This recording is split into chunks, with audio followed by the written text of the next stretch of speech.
안녕하십니까? 오늘은 2월 21일 화요일 돈을 버는 시기라는 주제로 교과 공부를 시작하겠습니다. 다 함께 기도하겠습니다. 하나님 아버지, 이 아침 다시 한번 주님의 임재 앞으로 저희를 초청하여 주시니 감사합니다. 이 교과 공부를 통해서 다시 한번 주님의 뜻을 깨닫게 하시고 우리의 삶이 변화될 수 있게 하옵소서. 급변하는 세상 속에서 우리의 믿음이 날마다 주를 향하여 견고하게 서게 하옵소서. 예수님의 이름으로 기도합니다. 골로새서 3장 23절 24절의 말씀입니다. 무슨 일을 하든지 마음을 다하여 주께 하듯 하고 사람에게 하듯 하지 말라. 이는 기업의 상을 주께 받을 줄 아나니 너희는 주 그리스도를 섬기느니라. 하나님께서 인간에게 일할 수 있게 하신 것은 저주가 아니라 축복임을 지난 시간에 배우게 되었습니다. 보통 사람들은 40년 정도를 일하며 노후를 준비합니다. 20살에 시작하면 60세 정도까지, 25살에 시작되면 65세, 혹은 30살에 시작이 되면 보통 70세까지가 될 것입니다. 또한 이 시기는 자녀들을 기르고 교육하는데 지출이 필요하고 집을 사는 것 같은 큰 규모의 지출이 일어나기도 합니다.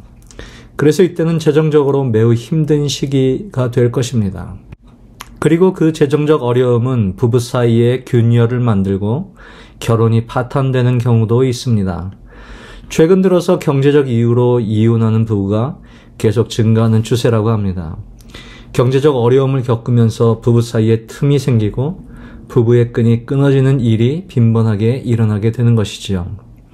또 한쪽은 경제력이 있는 반면 한쪽은 경제력이 없을 때에도 부부 관계에 문제가 생깁니다.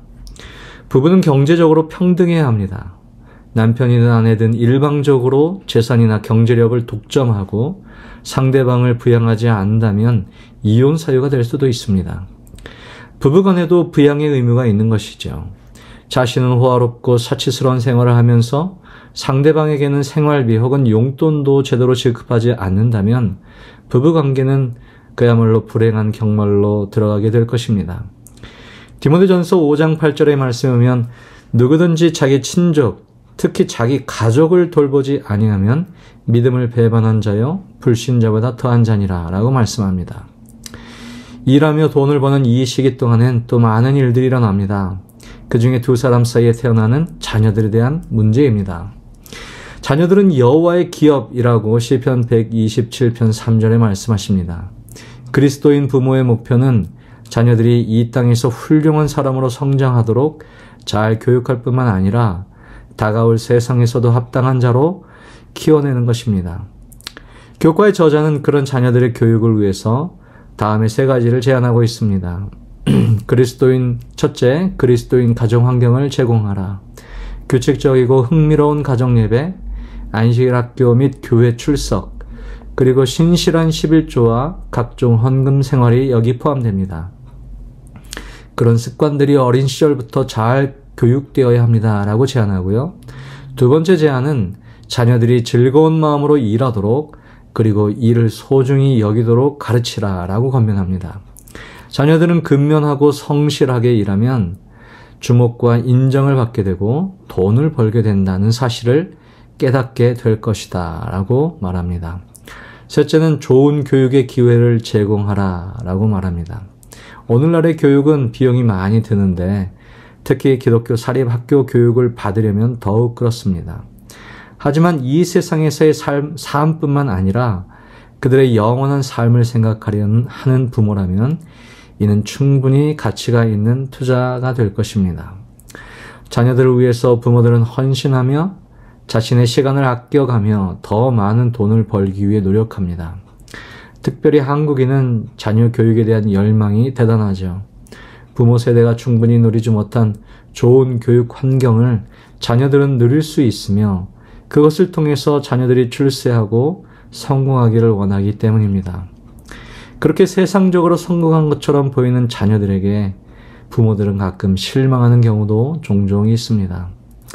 제가 오래전에 들은 이야기입니다. 촌년 10만 원이라는 제목의 글인데요. 제가 좀 읽어드리겠습니다. 여자 홀몸으로 힘든 농사일을 하며 판사 아들을 키워낸 노무는 밥을 한 끼 굶어도 배가 부른 것 같았고 잠을 청하다가도 아들 생각에 가슴 뿌듯함과 온유월 폭염의 힘든 농사일에도 흥겨운 콧노래가 나는 등 세상을 다 얻은 듯해 남부러울 게 없었습니다. 이런 노모는 한 해 동안 지은 농사거지를 지고 세상에서 제일 귀한 아들을 만나기 위해 서울에서 살고 있는 아들 집을 향하여 가벼운 발걸음을 재촉해 도착했으나 이날따라 아들만큼이나 귀하고 귀한 며느리가 집을 비우고 눈에 넣어도 아프지 않은 손자만이 집을 지키고 있었습니다. 아들이 판사이기도 하지만 부잣집 딸을 며느리도 둔 덕택에 촌노의 눈에 신기하기만 한 살림살이 그것에 눈을 뗄 수 없어 집안을 이리저리 구경하다가 뜻밖의 물건을 보게 되었는데 그것이 바로 가계부였습니다. 부잣집 딸이라 가계부를 쓰리라 생각지도 못했는데 며느리가 쓰고 있는 가계부를 보고 감격을 해 그 안을 들여다보니 각종 세금이며 부식비, 의류비 등 촘촘히 써내려간 며느리의 살림살이에 또 한번 감격했습니다. 그런데 조목조목 나열한 지출 내용 가운데 어디에 썼을지 모를 촌년 10만원이란 항목이 눈에 들어왔습니다. 무엇을 샀길래 이렇게 쓰여 있나? 궁금증이 생겼으나 1년 12달 한 달도 빼놓지 않고 같은 날짜에 지출한 돈이 바로 물건을 산 것이 아니라 바로 자기에게 용돈을 보내준 날짜라는 것을 알게 되었습니다. 이 촌노는 머릿속이 하얗게 변하고 아무런 생각도 나지 않아 한동안 멍하니 서 있다가 아들 가족들에게 주려고 무거운 줄도 모르고 이고지고 간 그 한 해 거지를 주섬주섬 다시 싸서 마치 죄인이 된 기분으로 도망치듯 아들의 집을 나와 시골길을 올랐습니다. 가슴이 미어 터질 듯한 기분과 누군가를 붙잡고 이야기를 하고 싶어도 할 수 없는 분통을 속으로 삭히기 위해 안간힘을 쓰고 있는데 금지옥이어 판사 아들에게 전화가 걸려왔습니다. 어머니 왜 안 주무시고 그냥 가셨어요? 라는 아들의 말에 빨리 귀향길에 오른 어머니에 대한 아쉬움이 한가득 배어 있었습니다. 노모는 가슴에 품었던 폭탄을 터뜨리듯 아니 왜 촌년이 거기 어디서 자? 하며 소리를 지르자 아들은 어머니 무슨 말씀을 하며 말을 잇지 못했습니다. 노모는 나보고 묻지 말고 내 방 책꽂이에 있는 공책한테 물어봐라. 잘 알게다 하며 수화기를 내팽개치듯 끊어버렸습니다. 아들은 가계부를 펼쳐보고 어머니의 역정이 무슨 이유에서인지 알 수 있었습니다. 그렇다고 아내와 싸우자니 판사집에서 큰 소리 난다 소문이 날 거고 때리자니 폭력이라 판사의 양심이 안 되고 그렇다고 이혼을 할 수도 없는 노릇이라 사태 수습을 위해 대책 마련으로 몇 날 며칠을 무척이나 힘든 인내심으로 보내게 되었습니다. 그러던 어느 날 바쁘단 핑계로 아내의 친정나들이를 뒤로 미루던 남편이 처갓집을 다녀오자는 말에 아내는 신바람이나 선물 보따리며 온갖 채비를 다한 가운데 친정나들이 길 내내 입가에 즐거운 비명이 끊이질 않았고 그럴 때마다 남편의 마음은 더욱 복잡하기만 했습니다. 처갓집에 도착해 아내와 아이들이 준비한 선물 보따리를 모두 집안으로 들여보내놓고 마당에 서 있자 장모가 나와 아니 우리 판사 사위 왜 안 들어오고 있는가 하며 쫓아나오자 사위가 한다는 말이 촌년 아들이 여기 왔습니다 라고 대꾸하자 그 자리에서 장모는 돌 하루방처럼 굳은 채 서 있게 되었습니다. 촌년 아들이 감히 이런 부잣집에 들어갈 수 있겠습니까? 라고 말하고 차를 돌려 집으로 돌아오고 말았습니다. 그날 밤 시어머니 촌년의 집에는 사돈 2 내외와 며느리가 납작 엎드려 죽을 죄를 지었으니 한 번만 용서해달라며 빌었습니다. 이러한 일이 있고 난 다음 달부터 촌년 10만원은 온데간데 없고 시어머니의 용돈 50만원이라는 항목이 며느리의 가계부에 자리했습니다. 이것이 그 내용인데요. 부모를 공경하라는 10계명의 5번째 계명을 그 며느리가 어려서부터 잘 배우고 그것을 실천했더라면 하는 아쉬움이 남는 것이죠. 하지만 그것은 그 판사 부인의 예만은 아닐 것입니다. 오늘날 우리 자녀들은 세상적으로 성공하여 경제적 풍요를 누리며 사는지 모르겠지만 그들의 마음은 하나님을 경외하는 마음에 뿌리를 내리지 못한 듯합니다. 그것은 그들의 마음속에 어려서부터 하나님을 경외하는 마음을 배우지 못하고 오로지 경제활동에 전념한 부모로부터 배운 신앙적 습성일 것입니다. 교회증언 5권 322페이지에는 말씀이 있습니다. 부모들이여 자녀들을 하나님을 섬기고 세상에서 선을 행하도록 교육시키기를 원하면 성경을 그대들의 교과서로 삼으라. 성경은 사단의 관계를 폭로시킨다. 그것은 인류의 위대한 향상자이며 도덕적 악의 책망자와 교정자, 참것과 거짓것을 분별할 수 있게 해주는 간파자이다. 가정이나 학교에서 무엇을 가르치든지 간에 성경은 위대한 교육자로서 제일 앞에 서야 한다. 오하이오주 톨레도의 한 식당으로 가족들과 외식을 하러 온 8살 소년 마일스는 뜻밖의 횡재를 하게 되었습니다. 그 식당 주차장에서 $20를 주었기 때문이었습니다. 마일스는 고민 끝에 이 돈으로 평소에 갖고 싶었던 게임팩을 사기로 마음을 먹고 기분 좋게 식당 안으로 들어갔습니다. 그런데 잠시 후 마일스는 생각을 바꾸었습니다. 제복을 입은 군인 아저씨가 보였기 때문입니다. 군인 아저씨를 보니 아빠가 생각이 났습니다. 그래서 마일스는 작은 편지를 이렇게 썼습니다. 군인 아저씨 안녕하세요. 우리 아빠도 군인이셨어요. 지금은 돌아가셨지만요. 이곳에 오다가 주차장에서 $20를 주었어요. 아저씨 식사하시는데 선물로 드리고 싶어서요.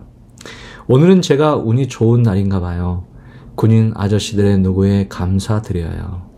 마일즈는 모르는 군인에게 이 메모와 함께 $20를 드렸습니다. 아빠인 육군 상사 앤디는 마일즈가 태어난 지 5주 만에 이라크에서 전사했습니다. 그래서 마일즈는 아빠 생각이 날 때 유품인 결혼 반지와 아빠의 인식표를 꺼내보곤 했습니다.